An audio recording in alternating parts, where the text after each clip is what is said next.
Volvemos a Diálogo Abierto. Lima está conmemorando 489 años de fundación.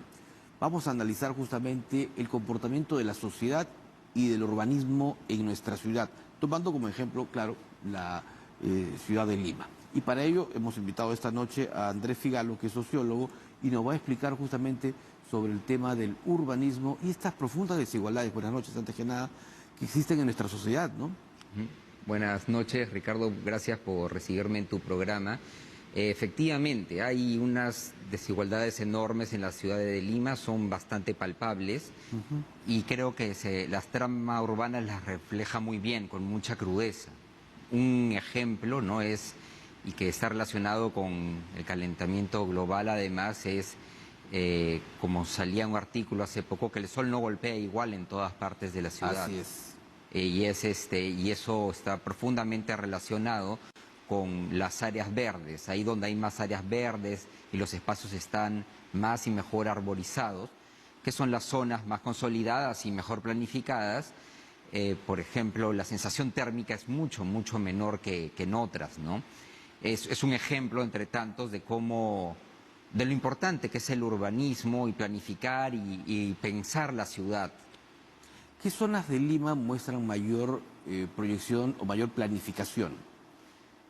Las partes, bueno, el centro histórico, hay las zonas ya consolidadas de Lima, claro, Miraflores, los distritos más ricos, si quiere, Santiago de Surco, San Isidro, pero también hay casos interesantes como el de Villa El Salvador, que siendo un distrito en Lima Sur, en una zona más periférica, más bien es un ejemplo de planificación. Ciertamente hay muchas carencias, pero volviendo al tema anterior, ¿no? Relacionándolo con lo de las áreas verdes, si se quisiera implementar una campaña agresiva para ampliarlas, en Villa El Salvador sería mucho más fácil, precisamente porque cuenta con espacios ya destinados para eso. Y ahí encierra una gran potencialidad, ¿no? Esa es la diferencia entre un espacio que se pensó y uno que ha crecido desordenadamente. ¿Por qué ha ido disminuyendo las áreas verdes en Lima? No ha ido necesariamente disminuyendo. Mira, para tener una idea de cómo estamos, para empezar, en Lima tenemos unos 3 metros cuadrados de áreas verdes por habitante. Es decir, si vemos la vereda, ¿no? Un cuadradito de esos es 1 metro cuadrado, hay 3 de esos por habitante. Lo que dicta la Organización Mundial de la Salud, que es el referente internacional, es que deberían haber 9 metros cuadrados por habitante. Es decir, tendremos que triplicar. Y eso en una ciudad de 10 millones de personas Es difícil.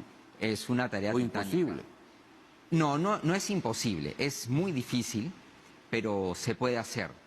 Pero realmente hay que repensar la ciudad. Ciertamente, como digo, en algunas partes es más fácil que en otras, pero hay que afrontar ese problema. Otro problema urbano muy fuerte que hay que afrontar es el problema del agua, porque triplicarlas supone también aumentar el riego eventualmente, claro. Y en Lima ahorita más de 1 millón de personas no tiene agua potable.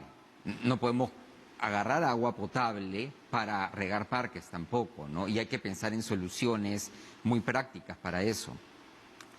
Por ejemplo, ¿cuáles propondría usted?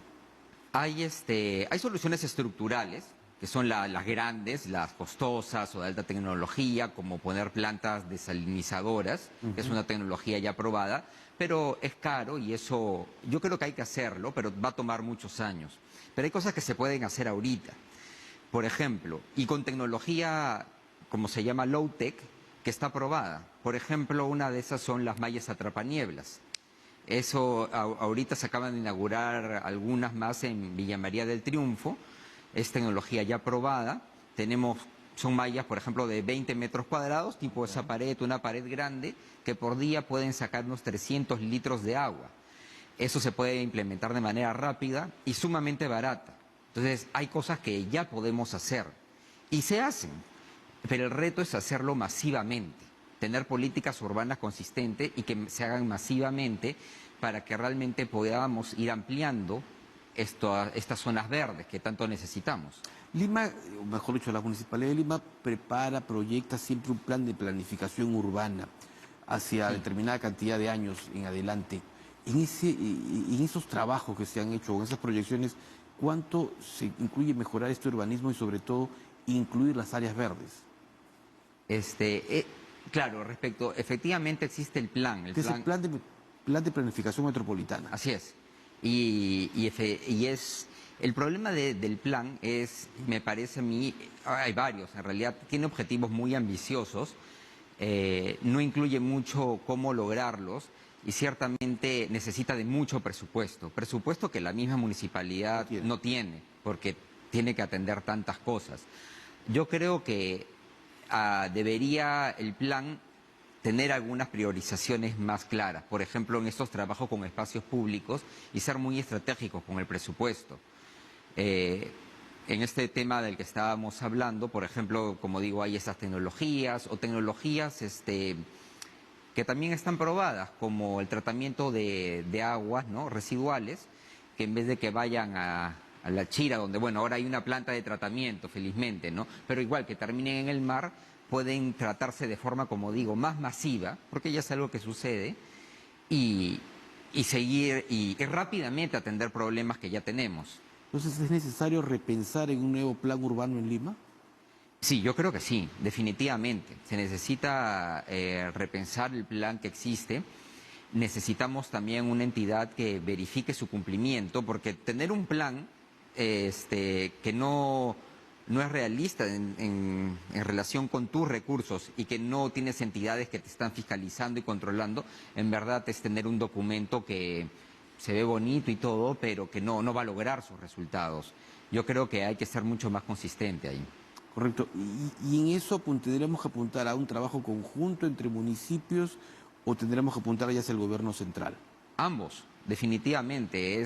La ciudad hay que pensarla como ciudad, no como una suma de distritos. Lima es una gran masa urbana, en realidad Lima y Callao. Claro. Es un organismo y hay que pensarlo todo como tal. Es como cuando pensamos en el transporte público, pensando ya en otro tema. No pensamos en el transporte público de Santiago de Surco, de San Martín de Porres, sino en el sistema de Lima. Y hay que pensar la ciudad así.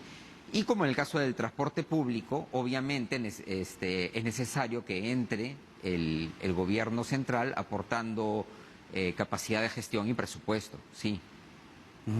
Ahora, Lima está creciendo, pero en cemento, muchísimo, ¿no? Sí.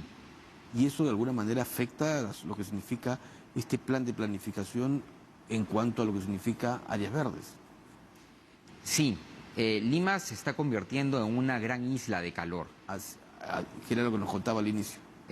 Sí, y esto ya está trayendo consecuencias que las vivimos ahora. Tenemos una ciudad que enfrenta una situación de escasez hídrica, pocas áreas verdes y olas de calor. De acuerdo al panel intergubernamental contra el cambio climático, ¿no?, que hace estos modelos, en zonas desérticas como donde está Lima, se van a incrementar las olas de calor, van a ser cada vez más prolongadas. Y como dices, la ciudad está creciendo en base al concreto y sin plantear zonas de áreas verdes que sirvan como resguardo a esto. Claro. Y esto genera problemas tremendos.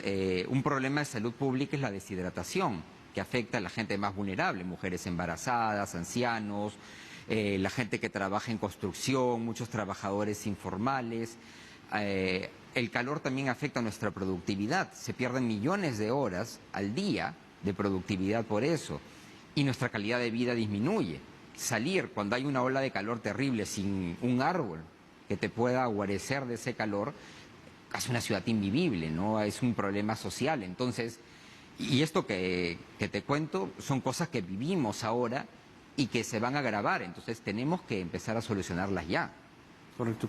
Y el desplazamiento que tiene la población en Lima, la distribución, mejor dicho, de la población en Lima, que está, digamos, con poblaciones como, por ejemplo, en mayor cantidad en San Juan del Lurigancho, en Claro. Lima Norte, ¿eso también afecta?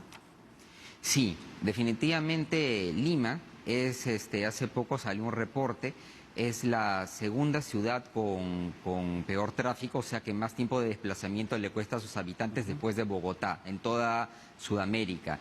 Y en todo el continente está entre las 3 primeras ciudades donde más accidentes fatales de tránsito hay. Creo que esos dos indicadores son súper potentes y nos dicen lo mal que estamos al respecto. Y efectivamente ahí la planificación también tiene que ver, ¿no? Claro. ¿Y en el resto del país ha hecho usted una evaluación de cómo están ciudades principales como Arequipa, Trujillo? Sí, sí hay evaluaciones. También hay, adolecen de lo mismo. Hay un crecimiento muy desordenado. En ambos casos son ciudades de 1 millón de personas aproximadamente, ¿no? Son las dos ciudades, con Chiclayo, serían las 3 ciudades más grandes después de Lima. Y efectivamente tienen problemas tremendos también de transporte público, cada vez es más difícil desplazarse, los mismos problemas de informalidad. En realidad se está replicando este modelo, ¿no? En otras partes, en otras ciudades conforme crecen. Y las migraciones que existen o que llegaron al Perú durante los 80, los 90, no han, digamos, tenido una planificación sobre dónde ocuparse, dónde habitar, mejor dicho. No, no ha habido. Es cierto que la urbanización, ¿no? Que la gente habite las ciudades es un fenómeno global y obviamente también ha sucedido en el Perú. La gente cada vez despuebla más el campo y habita las ciudades y este proceso de por sí está bien, es así, no tiene nada de malo. El tema es hacerlo de forma ordenada y hacerlo brindándole servicios a estas personas. Cierto que poco a poco, pero es importante, es importantísimo hacerlo. Correcto. ¿Qué se puede, con la experiencia que tiene usted, qué recomienda, qué aportes se pueden hacer para buscar una solución a esta problemática? Ciertamente hay muchos problemas, pero una de las primeras cosas, o dos de las primeras cosas que se pueden hacer, una es el transporte público urbano. Es algo en lo cual ya se viene invirtiendo, pero se puede hacer mucho más, se puede formalizar el transporte para que tengamos, para empezar, un sistema de buses consistente, bueno, ¿no? Y para eso no se necesita, sí se necesita de dinero, pero no se necesita inventar la pólvora. En realidad es algo que muchas ciudades ya han hecho y creo que se pueden traer expertos de distintas partes y mejorar. La distribución del metropolitano, las líneas rojas, amarillas, digamos, ¿no cumple con esos estándares? Sí, pero no como sistema, son parches. Tenemos, o sea, se nos hunde el barco y nosotros estamos poniendo el dedo en un hueco. Está bien, no va a salir agua por ese hueco, pero no, es totalmente insuficiente. Tenemos que pensar, y ese es el gran reto, como sistema, un sistema de transporte público urbano que sea precisamente de la calidad como es la línea azul, que demuestra que es posible, es perfectamente posible. Ahora, claro, el reto político, y eso también es importante mencionarlo, es muy fuerte. Acordémonos en la gestión de Susana Villarán, cuando, bien, mal, como se quiera, pero se intentó hacer una reforma del transporte. Y efectivamente hubo mafias que intentaron traerse abajo la gestión, ¿no? O sea, va a pisar callos al hacer eso. Y hay un precedente peligroso que han sentado estas mafias, que es a quien se atreva, miren lo que le va a pasar. Claro. Estos carriles segregados que se tienen para el desplazamiento único del transporte público, ¿ayuda, facilita? Sí, ayuda, facilita, especialmente en vías que son suficientemente anchas, como se ha hecho, ¿no? O en avenidas como la Pero avenida en realidad nuestras vías no son muy anchas como con otros países. No, no son muy anchas, pero hay muchos países y hay muchos ejemplos, por ejemplo, en distintas ciudades europeas, donde tiene ciudades antiguas con calles precisamente muy Angostas. pequeñas, no muy angostas, y donde pues se ha podido implementar exitosamente sistemas de transporte público, que además incluyen una lógica de conmutación, es decir, no todos son buses, ¿no? A veces hay parqueos de bicicleta, uno puede llegar con su bicicleta hasta cierto punto, luego tomar el bus. Y así. Entonces es cuestión de generar un sistema inteligente ad hoc, obviamente, para nuestra ciudad. Mi última pregunta, ¿y peatonalizar las calles, como ha ocurrido en el centro histórico, ayuda? Sí, ayuda ¿Pero no a genera más congestión? No, porque en realidad la falsa idea es que hacemos más pistas, entonces los carros tienen más espacio y al tener más espacio hay menos congestión. pero en realidad lo que sucede es un efecto contraproducente. También incentivas que la gente se movilice más en carro y estas vías nuevas se llenan más rápido. Entonces lo que tenemos es más pistas congestionadas. Lo que necesitamos es cambiar de paradigma a un sistema que en verdad tenga un transporte público, basado en el transporte público masivo. Le agradezco mucho su participación esta noche. Muchas gracias, Ricardo. Gracias por permitirme venir. Muy amable al sociólogo Andrés Figalo, que nos explicaba desde su óptica justamente el tema de la situación urbana en nuestra capital. Momento de hacer una nueva pausa aquí en Diálogo Abierto para retornar y hablar sobre los nuevos modelos de balones de gas, estos que no explotan ante el fuego y que forman parte justamente de la nueva legislación que está ya pronto por reglamentarse. Con eso y más, volvemos.